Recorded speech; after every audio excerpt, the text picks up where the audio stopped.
All right. So, hello, everyone.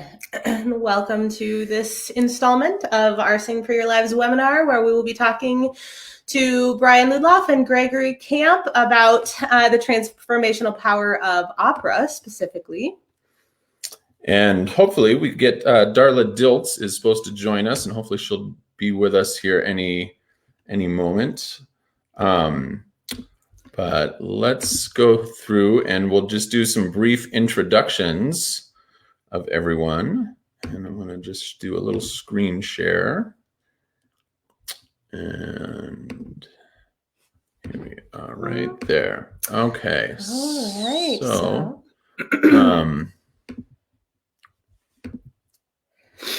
So this is our talk today is Transformative Opera.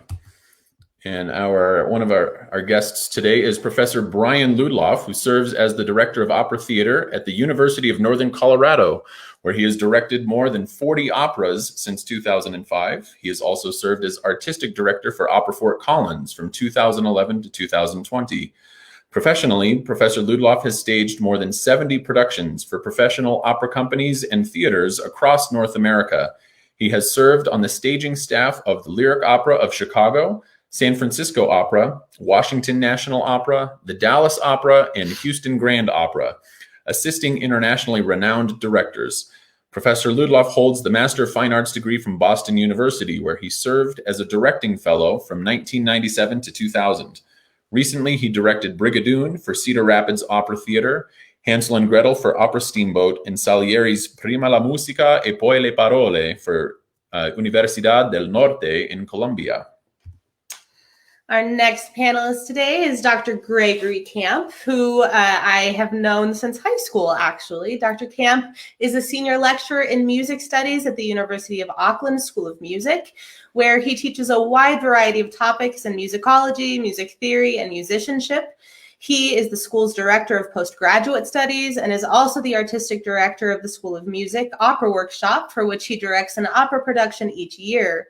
He has recently published 2 monographs with Routledge, Howard Hawks' Sonic Style in Film, and Scoring the Hollywood Actor in the 1950s. Welcome, Gregory. And then we have, hopefully joining us very soon, is acclaimed soprano Darla Diltz. Dr. Darla Diltz is a proud graduate of Midwestern State University in Wichita Falls, Texas. She received her master's from the University of Tennessee, Knoxville, and her doctorate from the University of Kentucky. Currently, Darla lives in New York City, where she maintains a private voice studio. At Adelphi University, she teaches voice, vocal pedagogy, jazz history, and is the director of Adelphi Opera Theater. She serves on the board of directors for the New York City chapter of NATS and is a member of Opera America and the National Opera Association. Darla was honored to serve as the executive director of Opera Breve from 2012 to 2016, and now serves as the executive director of Red River Lyric Opera Summer Festival in Wichita Falls, Texas. And we are Sing for Your Lives. So what is Sing for Your Lives? We are an educational organization that teaches empowered singer workshops. We teach you how to transform yourself, connect your community, and heal the world through your singing voice. And we do that through, we hit the body. We actually don't hit it, but we cover how you transform yourself through the body, the mind, the heart, and the spirit. Hormonal balance that occurs when you sing, body alignment, vagal tone, your vagus nerve is involved with singing.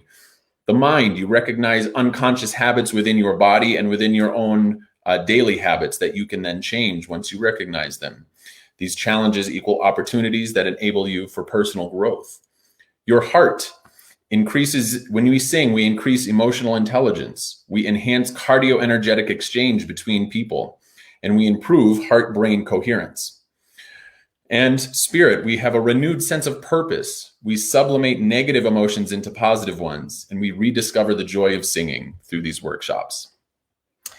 Through singing, we connect our communities by building empathy and compassion through exploration of fields such as cardioenergetics, which allows us to resonate our souls and our voices, through psychoacoustics and entrainment, and ultimately through creating connections and dissolving divisions. And when we do this on a large scale, we truly believe that singing has the power to heal the world. And so we are trying to spread our message to as many people as we can with. And so today we have an international panel of people to talk to you all. So for more, we are now booking virtual and live workshop experiences around the country and potentially around the world once things open up again. So you can visit singforyourlives.com to learn more. So now let's get to it. So thank you for joining us today. We are so excited about this conversation. Mm-hmm. So we have several questions that we sent you all in advance that we'd like to open up for discussion now. So Brian, why don't we start with you? Why do you direct opera? I wish I had a more inspired answer for you. Professionally, I've always rather taken the path of least resistance.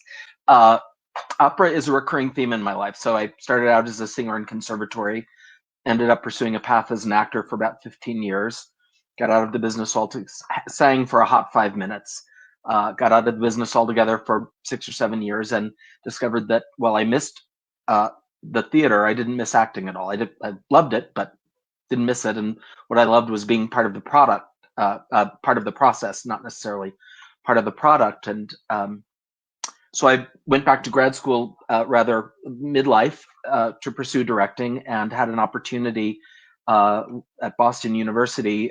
Sharon Daniels was then head of the Opera Institute at Boston University, and I'd worked with her in Kansas City on a production of Threepenny, and she asked me to teach acting in her opera workshop.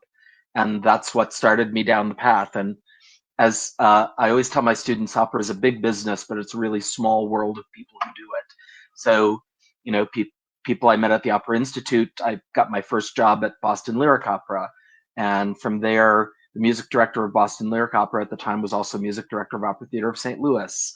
So I rather fell into it, and one thing led to another.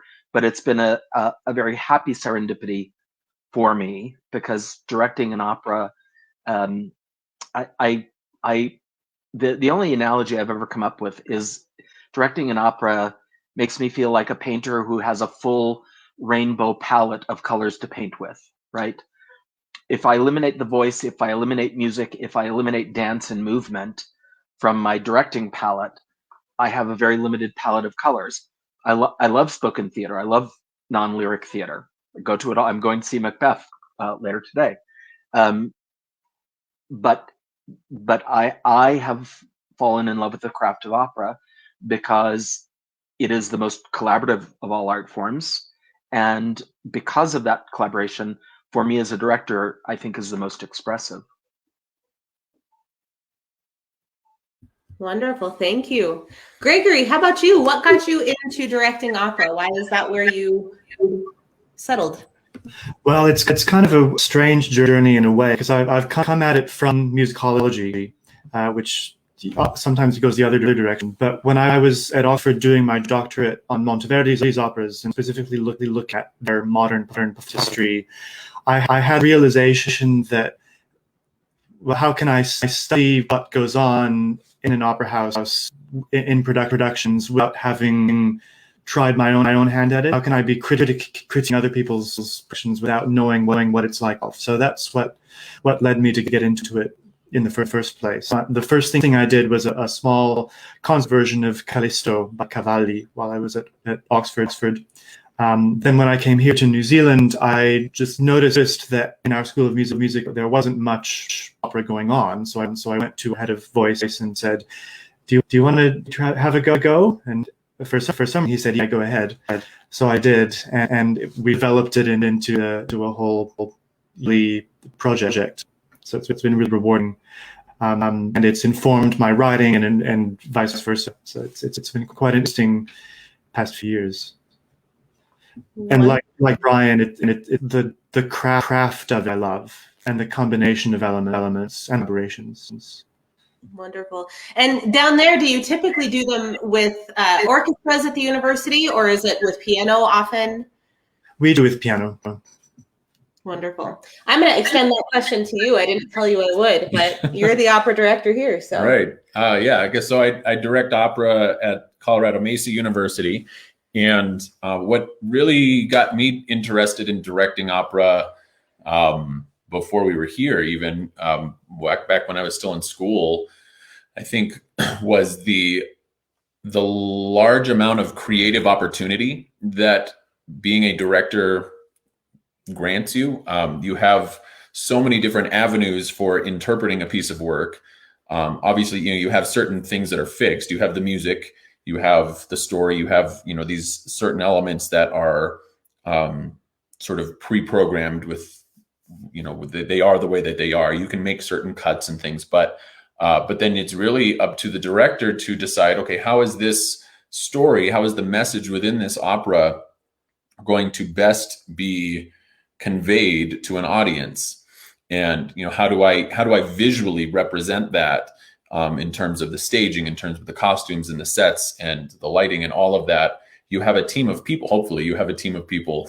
Not always. Sometimes you are the team of people, but you have a team of people that contribute to that whole process. But ultimately it comes down to what is your vision for how this is going to come across, and how do you make that work in a way that you are not just imposing your will on this piece of art, but how are you serving, much as a singer has to serve as a vessel for interpreting a piece of music. The director is doing the same thing in many ways, just on sort of a more, like you say, Brian, on a more collaborative and larger scale, because you just have a lot more pieces of the pie that you're in control of. But it gives you a lot of creative opportunity to bring something to life, to not just to assemble the pieces of an opera, but to, as we say in our voice teaching, we say, don't just assemble the music, but animate it, bring it to life, breathe some soul into it. And that I have found as an opera director, that gives me the most opportunity of any other creative pursuits to really do that. So I think the operatic art form holds a lot of potential for hitting people. Again, not hitting people in a bad way, sometimes, but for really making an impact on people's lives, which is why we're talking to you all today. So that brings us to our next question. In what ways have you witnessed opera being transformational or life-changing, either in your own life or in the lives of somebody else? So Gregory, let's start with you this time. Well, I see a lot with our students, a lot of whom come in to start uni study without ever having been in an opera before, sometimes even stage experience before. Seeing them learn the collaborative aspect of it and learn different ways of relating to their colleagues, and to see some personal growth across years as you work with them in first year, and it's very different in their second year, and then they carry on through their degree. Just see that personal growth that opera conveys is moving and interesting and educational for me.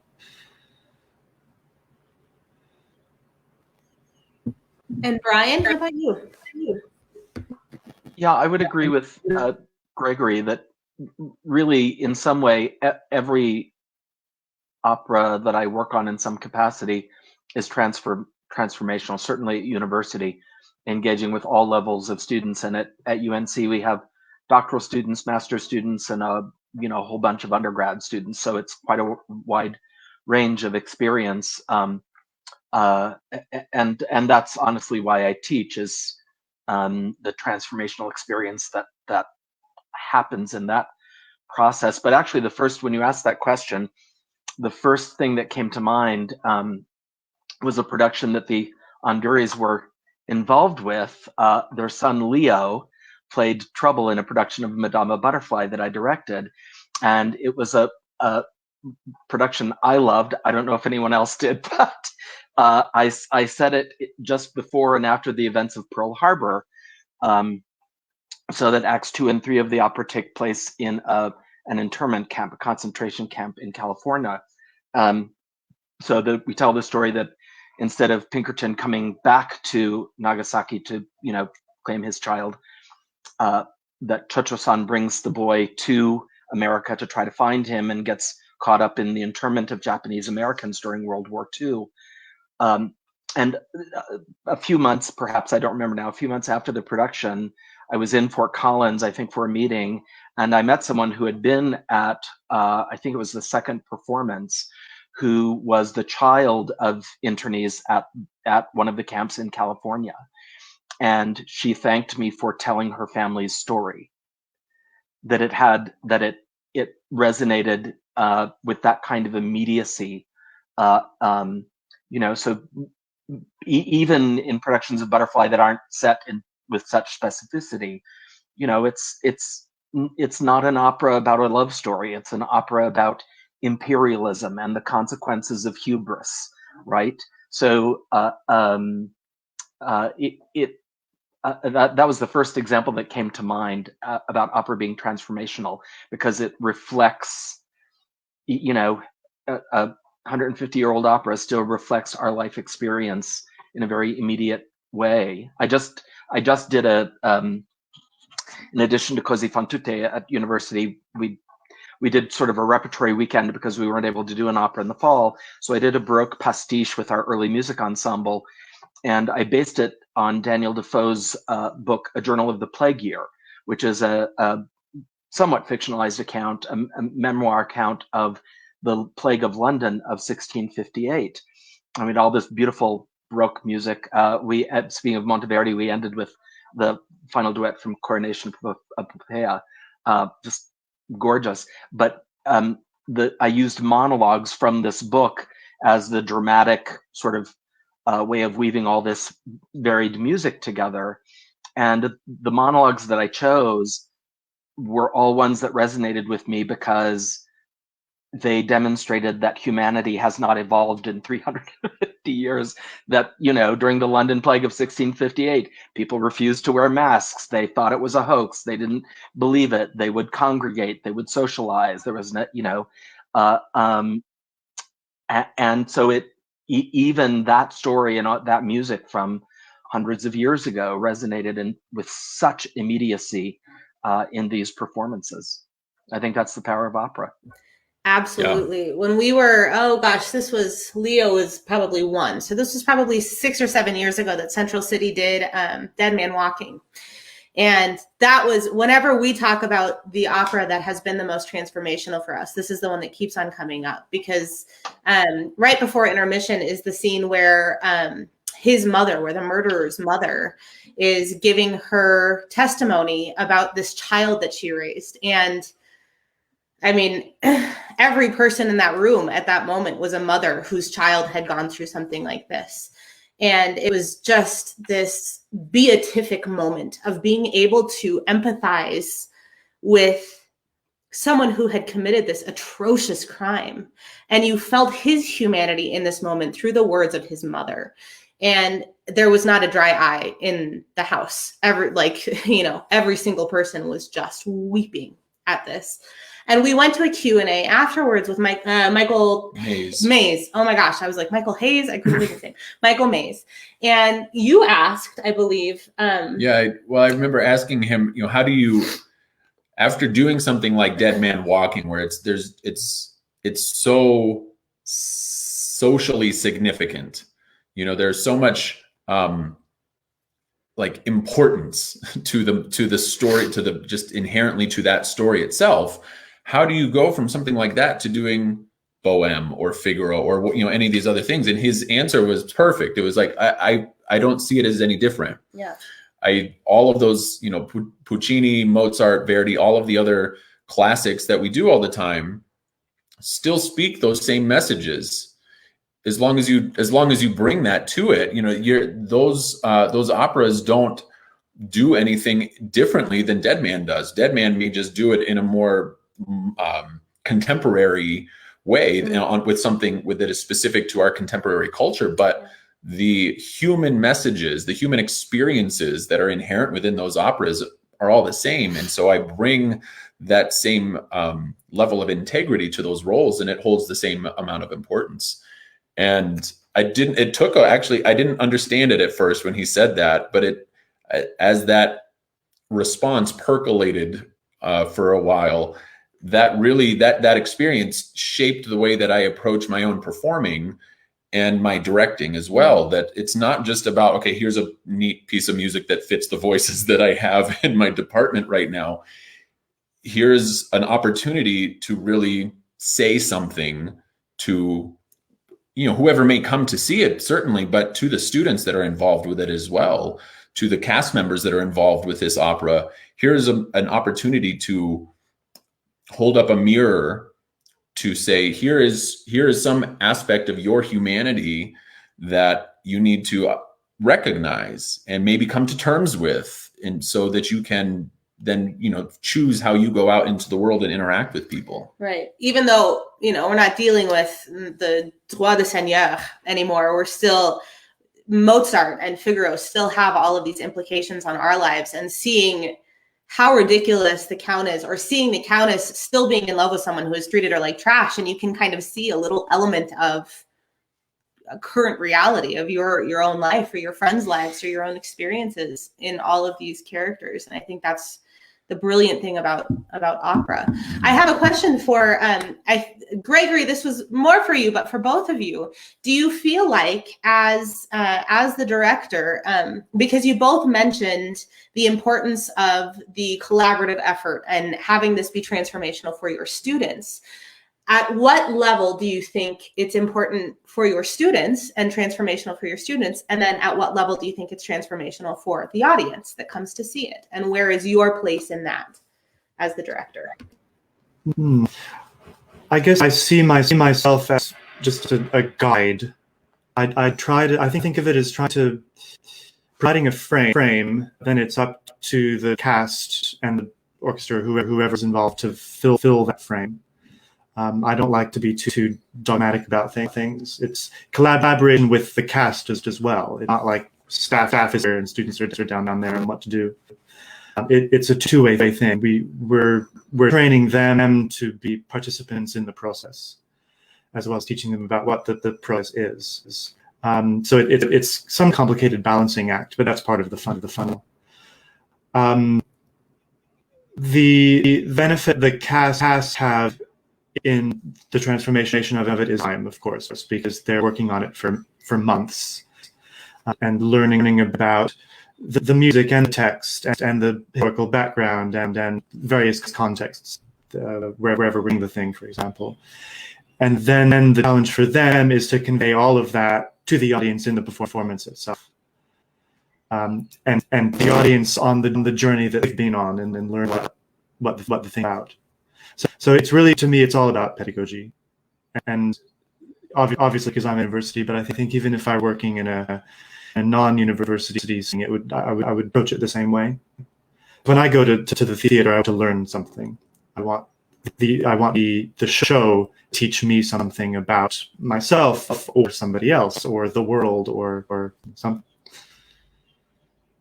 Yeah. Yes, definitely. absolutely. Brian, how about you? I would absolutely agree, and I would just add to that whether it's an academic production or professional one, I don't think an audience can have a transformational experience unless the artist does, right? The artist becomes the vehicle for that transformational experience. The beauty of the music of Mozart or Puccini or Verdi or any of them, even if it was processed music by artificial intelligence, the music would still have some resonance, right? But I think the thing that makes it transformational is the human experience. So whether it's student or proficient artist, you have to go down that. I talk about this all the time in my acting classes, that the reason we practice and rehearse so much, and even in the practice room we invest emotion, is so that we know where the emotional line is, right? You don't sing Vici d'arte. You don't have a conversation with God without tiptoeing right up to the emotional line, wherever that is for you, right? And you can't go over that line, because then it affects the instrument, and then you can't produce in the same way. But the only way you know where that line is if you're constantly engaging it. So singing without the emotional connection, singing should always be a transformational experience, whether it's in the practice room, the teaching studio, or on the stage. Absolutely. I love that answer. I talk to my students all the time about, there's this idea, science has come up with this idea of a shared reality being what allows us to connect with the people around us. And so when we see the world in a similar way, we feel connected to people. And so our job as artists, when we're on the stage, I tell my students, if you're just singing this and it becomes notes and words and rhythms on a page, then there is a gulf between you and your audience. But if you all of a sudden create a reality for them to step into, it's like there's a hologram between the two of you, so that they are in your reality and they are able to experience your emotions and your experiences in real time as they are unfolding. And then it stops being about just the voice, and it starts being about sharing a reality, sharing our world with the people around us, and how much more transformational that becomes than going into a theater to hear some lovely singing. Right. We also, go ahead. Oh, go ahead, Brian. Oh, sorry. No, I was just going to add a timely example. I'm sure you have all seen the news that we lost Krista Ludwig today, which is just great tragedy. But talk about a transformational singer. I never got to see her live. I've only seen her perform on video a few times. I know her mostly through her audio recordings. So even without the visual element, whether she was singing Mahler or Wagner or anything, Mozart, it always took me somewhere. That was a singer who defined the distinction between singing and artistry for me. Yes. Certainly. Yeah. Well, so one of the things that we talk about in our workshops a lot is this idea of cardioenergetics, that there's this whole field of science that's kind of burgeoning now. But that the idea there is, what they're finding is that your heart, literally, it actually puts out an electromagnetic field around you, and encoded within that, within the vibrations that your heart puts out from its own beating, they've found that your emotional state is actually encoded within those vibrations, and they can pick up on that with different instrumentation, but not just electronically. Your other people's nervous systems are picking up on that. So when we talk about, feeling somebody's vibes or whatever, that's really what's actually happening. Your nervous system acts as a sort of antenna for other people's cardioenergetic resonances. So when we are singing and performing on stage, we're not just resonating the sound of our voices, we are resonating our intention, our mental intention, but also our emotional intention. And so we call that soul resonance, that it's this trifecta of mind, voice, and heart that's resonating out to the audience and making that transformational impact on somebody, that it can't just be about the sound. It's got to be this whole picture that comes across. Otherwise, it's just noise. It's just pretty noise. Yeah. Which there are so many implications on that idea with why there are so many empaths in the arts. Because we're all feeling each other's feelings all the time. Mm-hmm. So along those same lines, then, how do you, as directors, what we've talked a little bit about this, touched on it slightly, but what is your role in drawing that out of your cast members, whether it's in an academic setting, which in it's a little bit different as a in an opera workshop setting, you are the teacher, so you are trying to teach these students how to do something. In a professional setting, it's slightly different because you're no longer the teacher per se, but you're still trying to draw a certain product from your cast members. How do you encourage that transformational approach, or that that really heart-centered approach to their performance? How do you get them to not just be making pretty sounds? Brian, why don't we start with you? Well, that presupposes that I do, that I'm successful at that.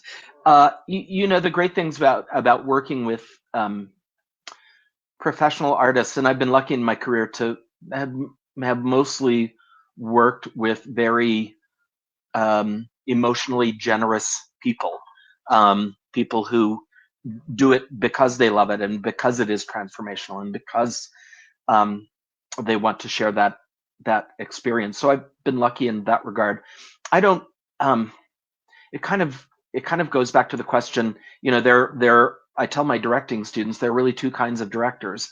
There are the directing, singing, acting, all of those crafts involve creativity, but they are not creative.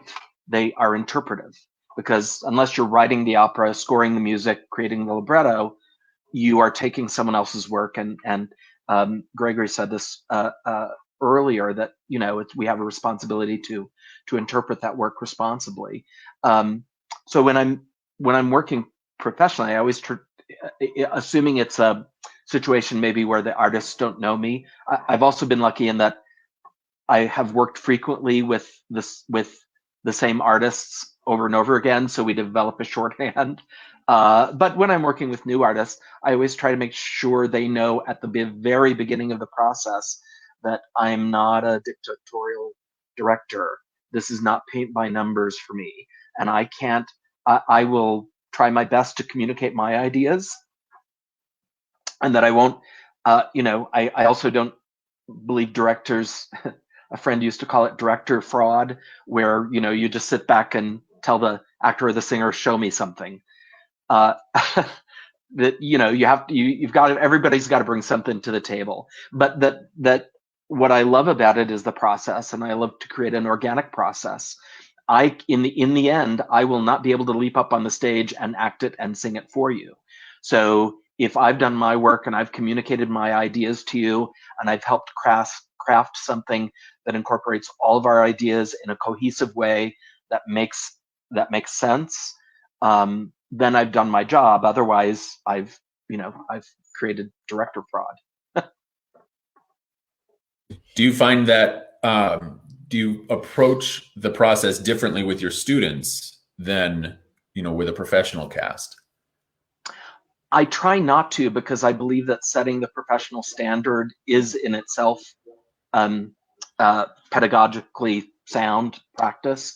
You know, it is a different learning curve for sure.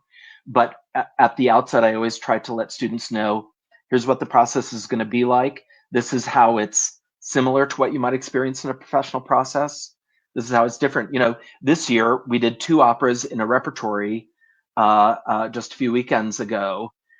Così fan tutte started their musical preparation last fall, and then we started with the Baroque pastiche in January. And so at some point along the way, I told the students in Così, you know, I hope you're taking advantage of these coachings, because we won't have a lot of time for staging. You got to know this piece when we get into staging, because I've got literally like 2 weeks with you.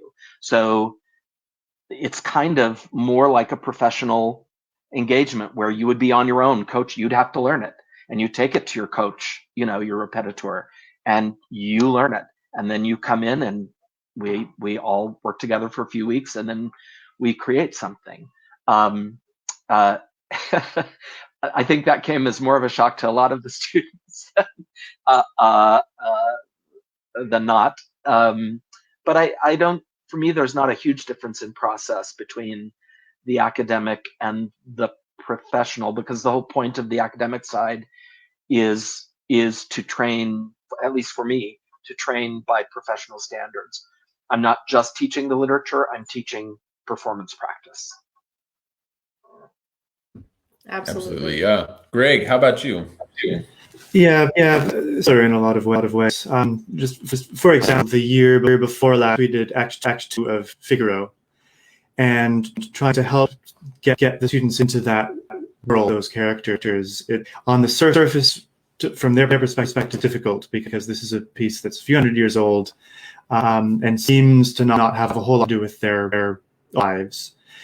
And in talking about characters, that's how we get into it. It's sharing ideas. And we realize, for example, that the Countess actually isn't much older than they are, probably.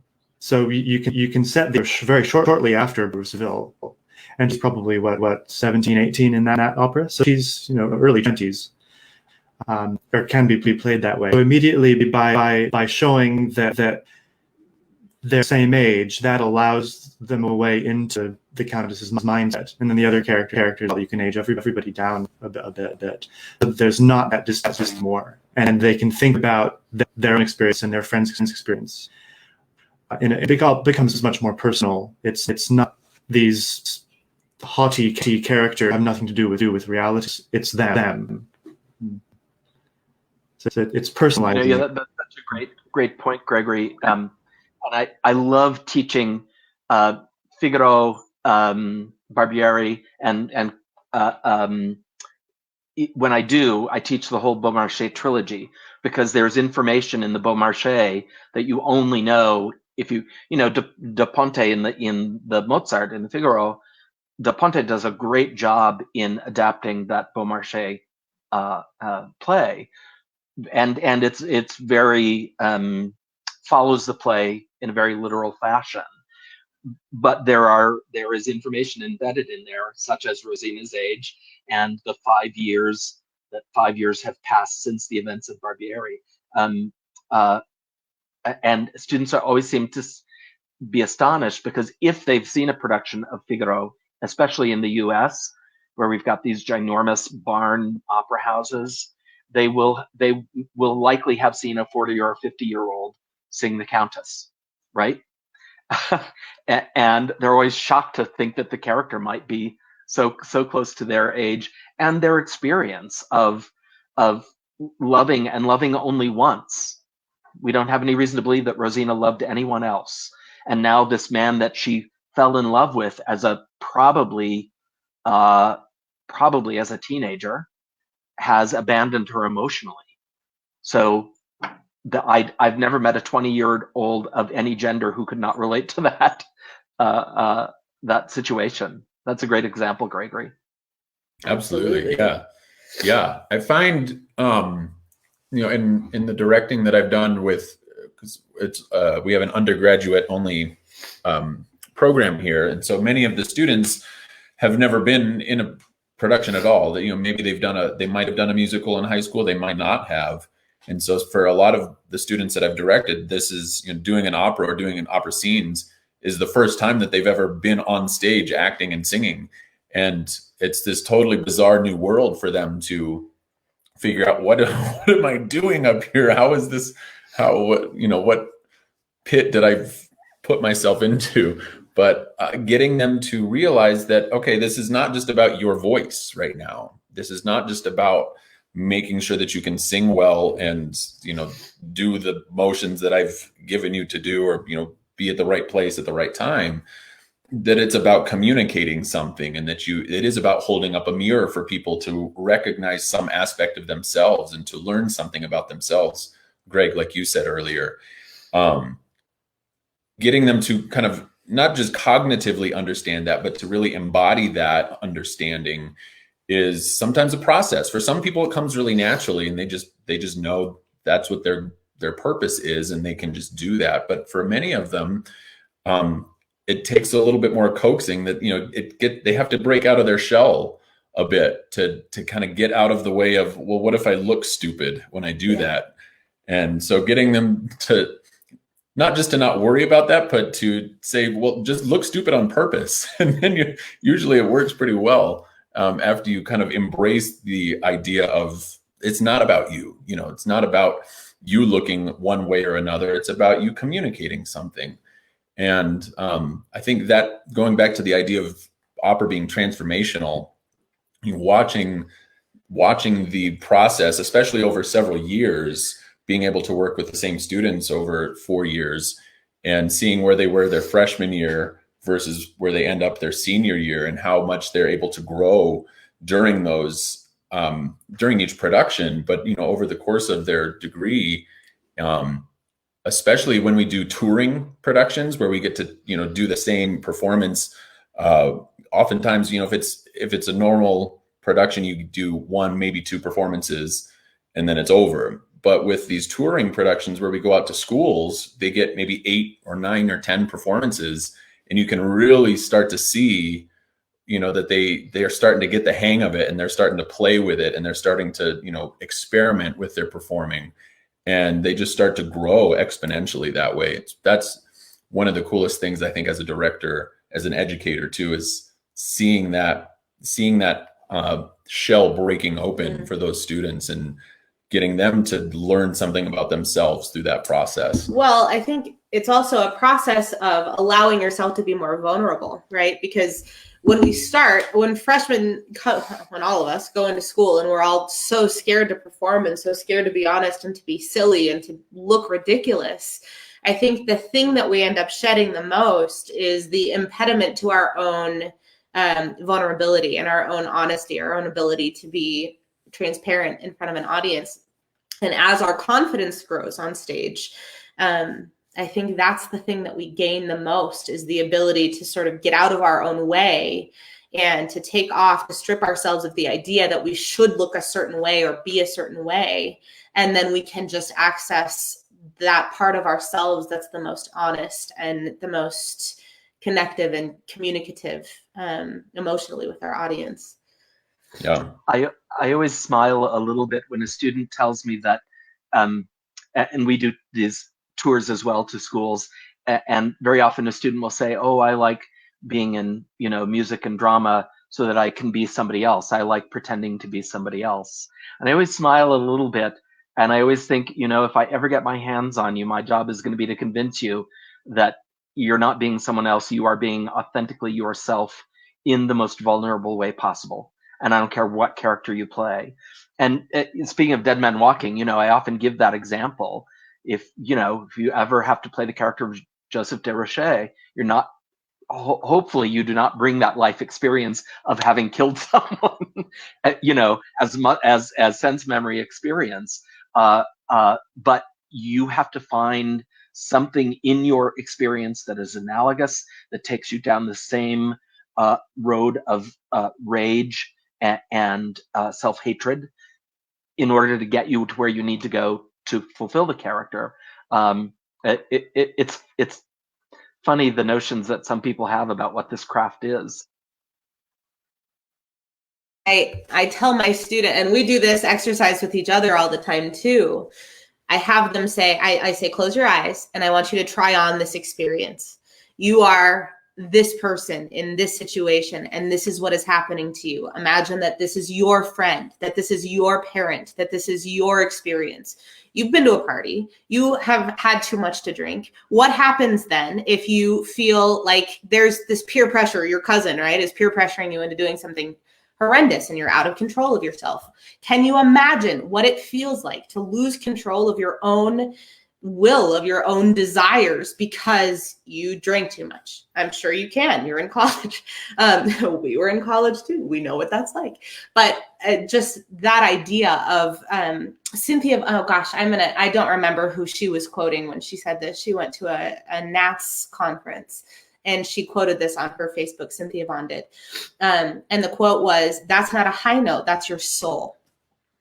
And that was I was like, oh, like it punched me in the gut, because when we sing, we think of, how many times do we see singers totally in the moment, and then they go up for the high note, and all of a sudden they're like, what is Technique. my palate doing? Yeah. Is my breath moving fast enough? I need to make sure my ribs aren't loud. We go through the motion of all of the things, the pedagogical things, the technical things that our teachers taught us. And we forget that the reason we are singing this is not because of the high note, not because it should sound good, but because if we are not present in it as it's unfolding, then neither is our audience. Right. So we touched on this a little bit.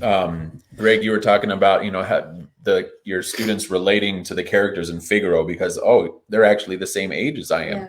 Yeah. So how do we, and this is sort of the perpetual question that the whole opera industry is kind of asking itself, how do we maintain relevance today? How does opera maintain its relevance in today's world with things like, this art form that's 400 years old or more and continues? There's plenty of modern operas, and there's new operas being written all the time. But how do we, as directors, how do we maintain that relevance or improve the amount of relevance that opera has in today's world? Gregory, let's start with you. Well, it's a hard question. I don't really like the word relevance. I feel like it's all relevant. If it was relevant at a point in history, it's still relevant today because it's a continuum. But we do have to deal with questions people ask it, funders ask it, administrators ask. So I feel like the proof is in the pudding. If you can get people along to see what you're doing, easy to see. If we've done a job as directors, as singers, as performers, then we demonstrate that relevance in everything that we do a step along the way. So it's because as a singer can understand the connection to their own life, then they're in a position to be able to convey that to the audience as well. And the audience then can get it, we hope. I can't think of a time after a performance when anyone has said, "Oh, I don't feel like that was relevant." I might say all sorts of negative things or positive things, but that's usually not what it seems to be. So I think that, especially if you've got a strong piece like a Mozart or a Verdi, it's pretty self-evident as soon as you get a little bit of time to just have a look at it. Maybe that's overly optimistic, but that's what I feel.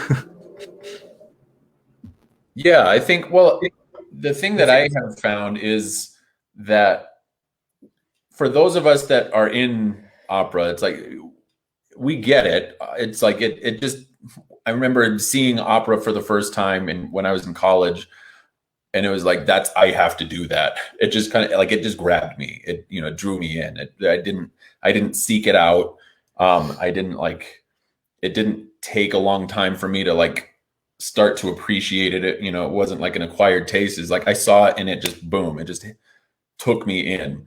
And I think a lot of people have experienced something similar to that. But then there are other people that it doesn't really have that effect on them. Like my dad has tried a lot. He was like, I found this, the Met radio station, the satellite radio station, and I tried listening to it. And I says, well, how do you guys do that? And for some people, it doesn't click. It doesn't make sense. And he obviously didn't have the same, the same background of learning about it and understanding what is going on, and that there's, they're actually singing a story and all of this stuff. But for the people that we're always trying to bring more people into the fold, so to speak. We don't really have to worry about the people that it hits automatically, but the rest of the population that we want to have, hey, there's some really important things here that you can learn from, that you can improve your own quality of life. You can become enriched through this experience. Come check this out.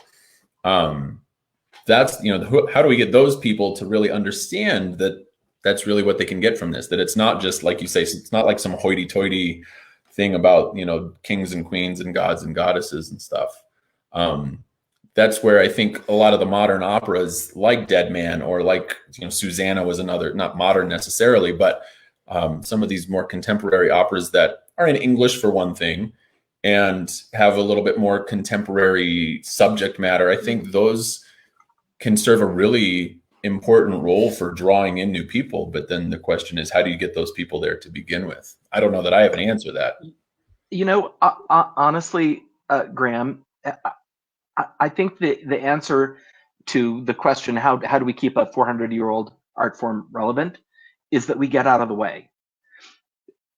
Painting has been around for a while. Dance has been around for a while. Drama, let's go back to the Greeks. I think opera is as relevant as any other art form. I said to some board members on more than one occasion for Opera Fort Collins, who were very worried that opera was dying, simply because when they go to the opera house, they don't see La Boheme and Carmen in a rotating repertory, right? They're just so afraid that opera is dying. And I have always said, opera isn't dying, it's evolving. And I believe that to be true. I've been very involved with Opera America for the last 10, 15 years. And I learned a statistic a few years ago that that since the dawn of the 20th century, there have been 900 some new operas premiered. Of those 900, 600 plus have premiered since the year 2000. So think about that a little bit. You know, opera was, even prior to the pandemic, opera as both art form and business model was already evolving. And I think that evolution terrifies some people, because you're going to get new musical forms, you're going to get new dramatic statements, you're going to get, you know, cultural reflections that not everyone will be comfortable with. You'll get operas like As One, which is going to make some people uncomfortable. And I'm like, yay. So I think all we can do is our craft. We show up, we do the craft with integrity. We connect to the work ourselves. We try to share that connection with the audience. And, you know, like your dad, not everybody's going to get it. My father comes out to Colorado almost every April. He hasn't this past 2 years for obvious reasons, but my opera performances at the university are usually the weekend before our big international jazz festival that we have at UNC every spring. And he always says he's coming out for the opera, but I know he's coming out for the jazz festival. And he sits through my operas, and he's always very complimentary, and, you know, but it's not going to be for everyone. Metallica and rap do nothing for me. They just don't. They don't resonate with me. Blues, jazz, opera, classical, even country and western, lots of other musical forms resonate with me. So it's not going to work for everybody. But I think our job is to show up and to do what we do with integrity and let the art form be what it is. If we do that, the audience will follow. The audience will find us. Yeah. Lovely. That's a really good answer. I think one of the things that we've I think a lot of younger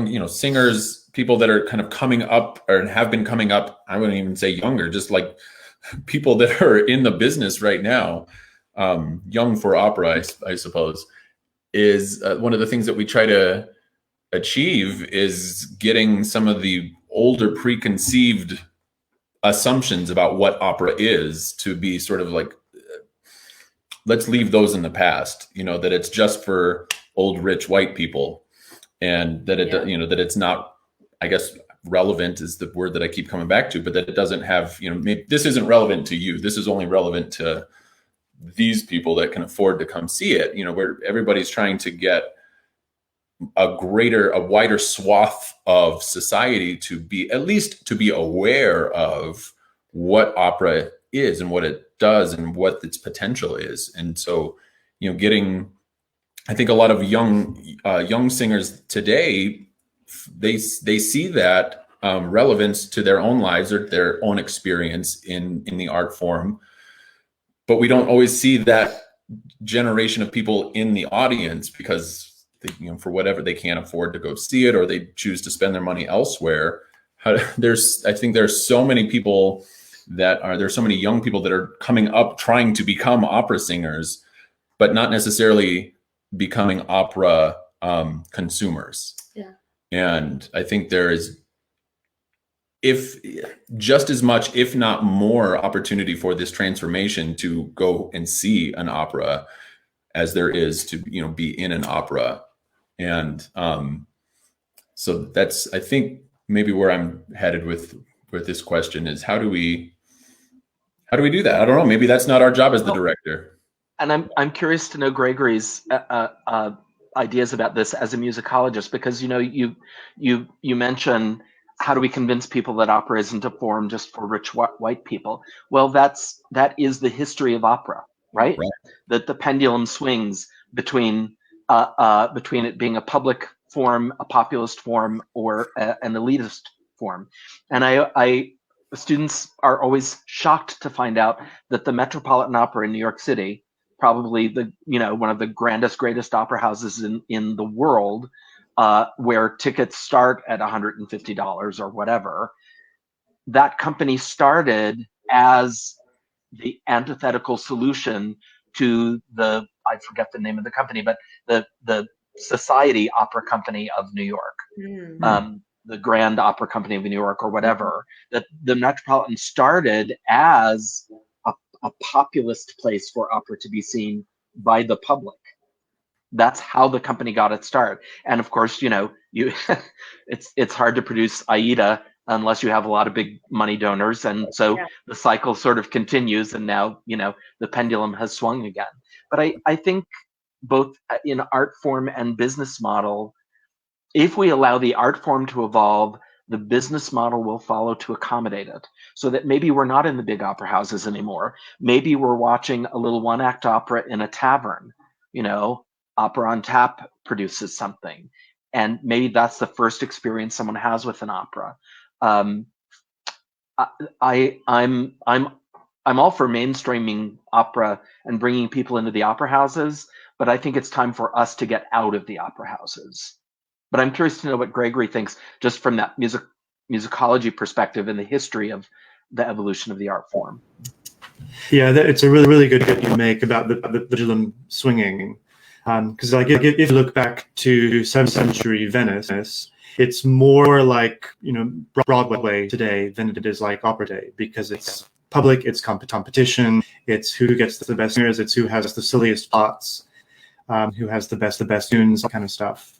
And even in Verdi's time, those were the pop songs of time. When he wrote La Donna Immobile, he had to keep it secret so that it wouldn't get plagiarized and pirated, because he knew that people from all walks of life would be singing that song. I'd even call it an aria, because it is a song in the context of the opera.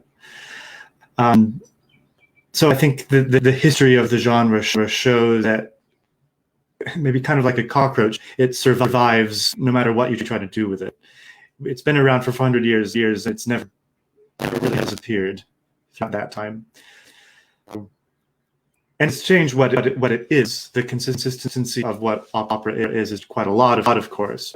There's always been something resembling it since then.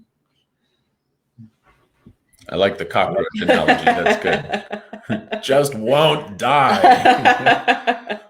And maybe maybe that's the idea of trying to get everybody to appreciate it. Maybe is not where it needs to go. Maybe it's it's supposed to just be for the people that appreciate it or something. I don't know. I don't have all the answers to that. Well, the interesting perspective is, for me, comes from anthropologists and sociological historians, because virtually every culture in the history of humanity across the globe has a few things in common.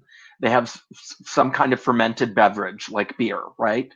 They have some yeasted bread, and forms of storytelling, oral traditions, which are very often musical, not always sung, but very often musical. That storytelling by its nature is inherently musical. And I think if we just embrace that idea that that's what binds us together globally, so I don't make that distinction between musical theater and opera. One of the reasons I love country and Western music is because it's one of the last sort of American art forms that musical forms that still tells a story, right?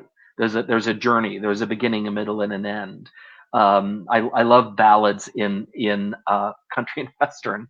I'm a huge Garth Brooks fan, because all his songs tell a story, and each character is so unique and so different. So I think I'm very hopeful about the future of the art form, because I think it is fundamental to the human experience to want to express yourself.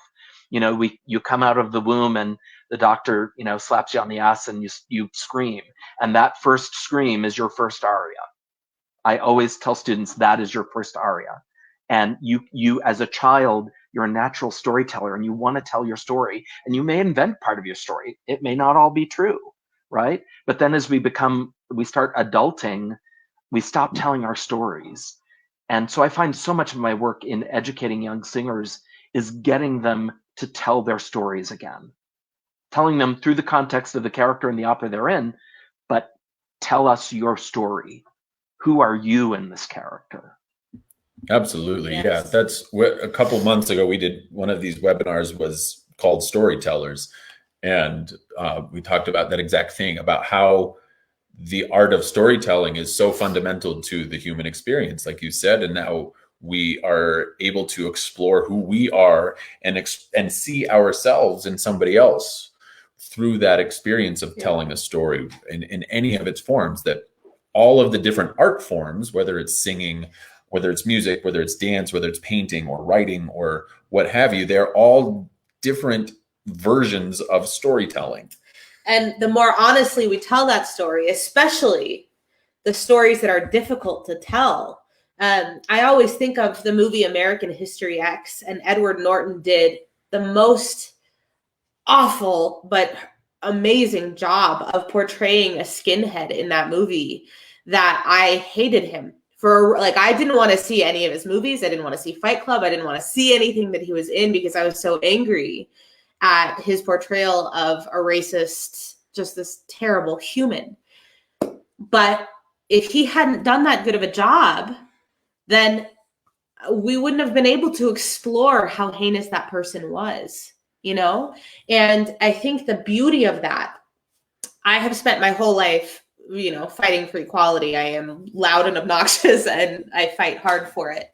But being able to recognize some element of yourself in every character that is on a movie or in an opera or wherever it is so crucial. And the more honestly he was able to portray that character and how awful that character was, the more of myself I saw, not reflected in it, but the more of myself I saw that, like, okay, if I am not adamantly against this, then I can understand that there are elements of myself that are most comfortable around people who are like me. And if I can see that, then I can see how it could become, if I ever allowed it to, if I ever chose to feed that side of my humanity, it could become that, Right. That everybody has. That's, I think, the powerful part about storytelling is, even if it's a character that you don't immediately identify with, like Edward Norton's character is,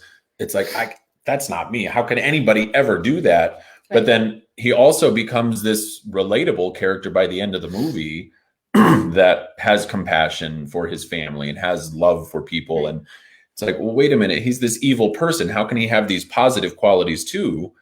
And so if the performer, the performer, or you, the director, are doing your job correctly, you're showing that every human has the capacity for both good and evil inherent within them. And if we don't recognize that, then if you're just kind of ignoring that darker side of humanity and saying, I don't have that, I'm not going to mess with that, it's giving it power. Yeah. You're empowering that darker side of humanity to have power, to take over, to continue to exist.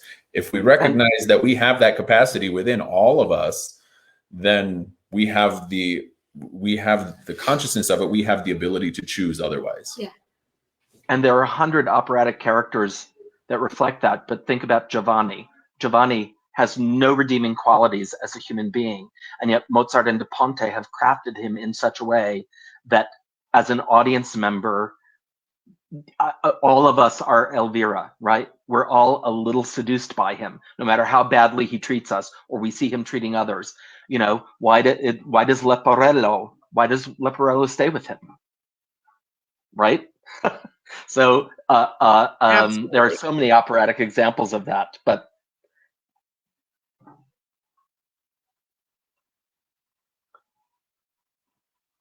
yeah.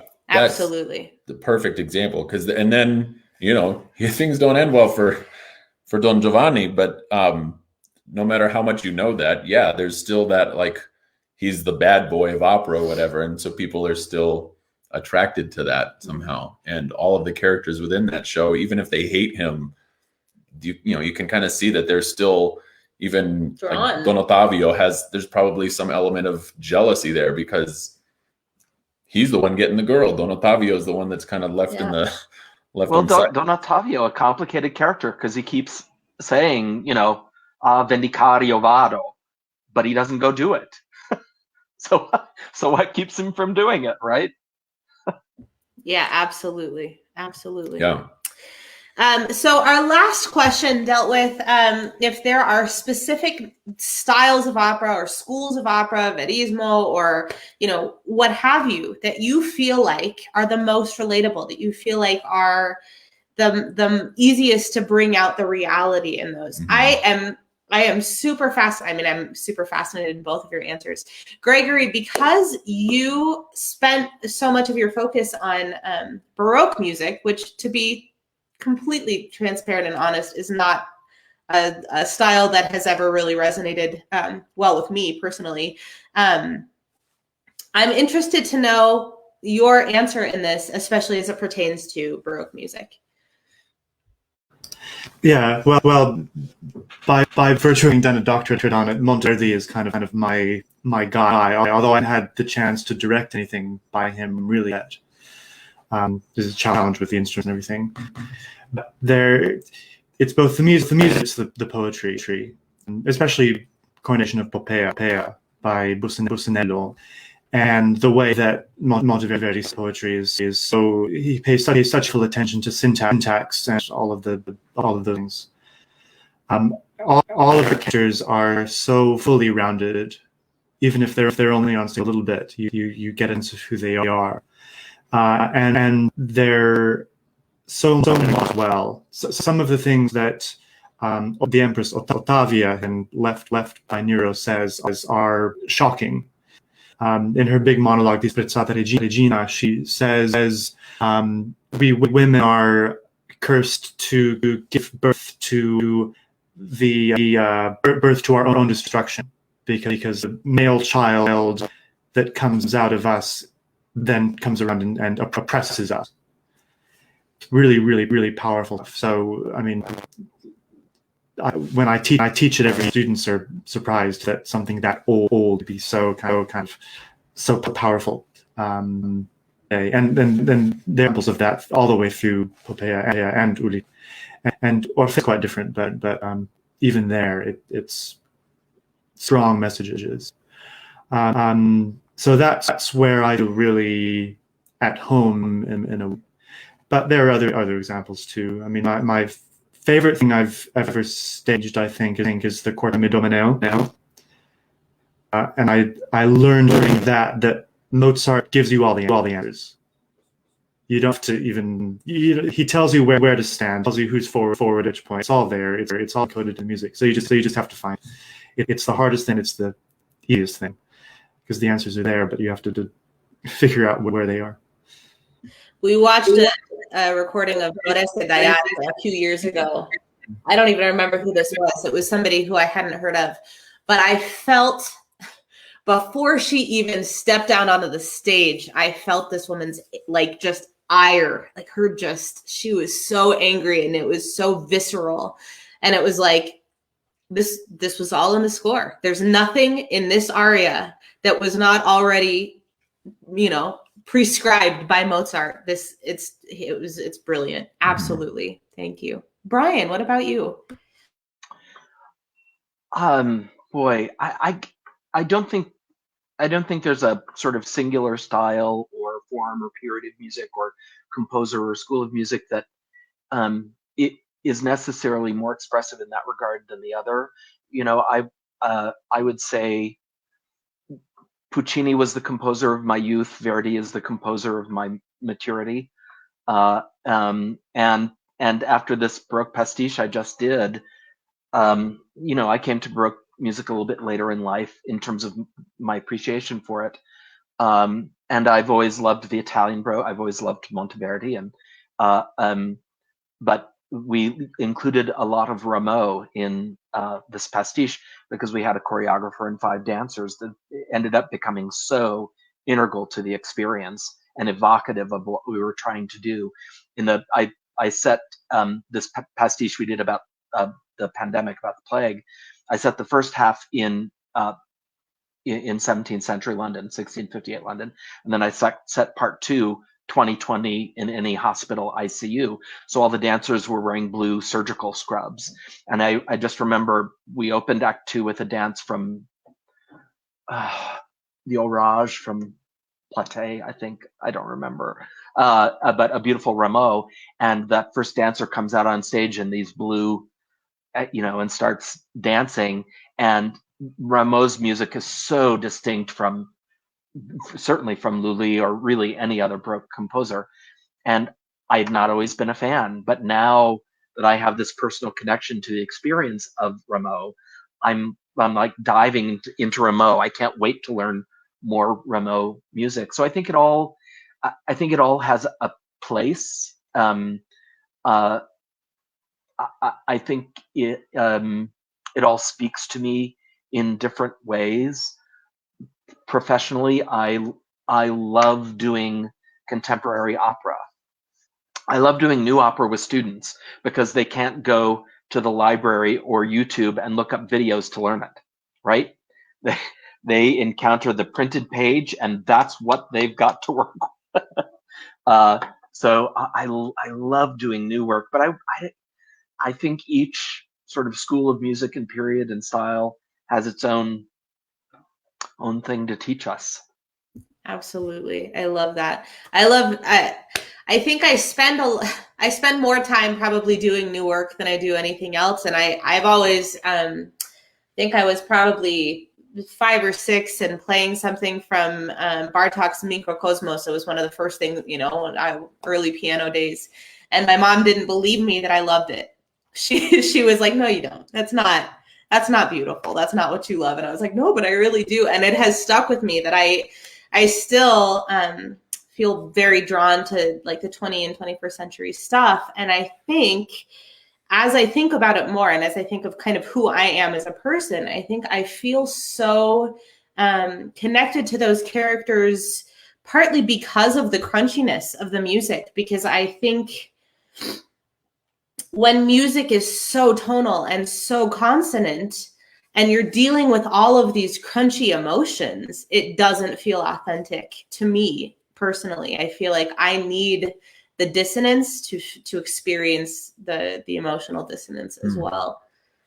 Yeah. Yeah, I think I like, Brian, I really liked how you stated that there really is something I don't know if idiosyncratic is the right word, but each kind of period and school or even composer has their own thing to bring to the table. That there are things that Mozart did unlike anybody else, that nobody was able to equal what he was able to bring to the table in certain ways. But then there are certain things that just where he existed in time and music history and tonality history that he was not able to convey as well as, as hard as it can be to listen to, as somebody like Schoenberg that brings these really dirty, hard to experience emotions up to the surface. And so it's not always meant to be pleasing, but it is expressing something much more authentically. The kind of the American verismo of the, second half of the 20th century has always really hit me in a visceral sort of way. Like the Hagys and the Chapulos, Jake Hagee, but even earlier than that, Susanna's, I think, has been one of my favorite operas for a long time. And but also think about, verismo did not start as a musical idea or an operatic one, right? Yeah. It started in the visual arts and in literature. Yeah. And thinking of Gregory's comments on Monteverdi at the time that Coronation of Poppea premiered, or his Orfeo, or really any of them, those musical ideas that Monteverdi was working with us with were radical. You think of some of the some of the dissonance and resolution in that last gorgeous duet, Popea, that, you know, for our 21st century ears that have had Bartok and everything in between since then, it's just lovely, beautiful, lush, you know, harmony. But you think how some of those unresolved dissonance would be heard or perceived by his contemporary audience had to be sort of staggering, mind-blowing. I was at Santa Fe for the premiere of Revolution of Steve Jobs a couple of years ago, and I'm not a big fan of electronica in classical composition. So, you know, electronic sound, recorded sound. But the composer, whose name escapes me now, I'm embarrassed to say, did a masterful job in creating a work of theater and just using those colors as part of the whole larger orchestral texture in order to tell this story. The story was very contemporary. It was, you know, from my lifetime, I remember it. And so the story was very contemporary. The music was contemporary, but in a weird way felt almost old-fashioned because of the use of all these different resources. So it's, you know, it's all new to somebody. Totally.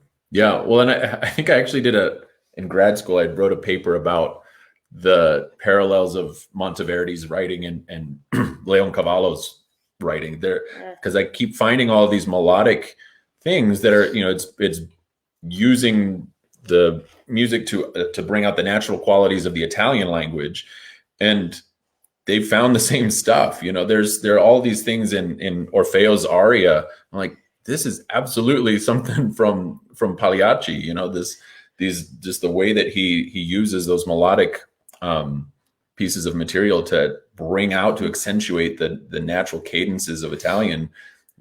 There's so much in common there, and the emotion, the rawness of the emotion that Monteverdi was bringing out was right in line with that. Maybe a 200 years apart, slightly different texture, just a little bit different. Different orchestration. There's a lineage.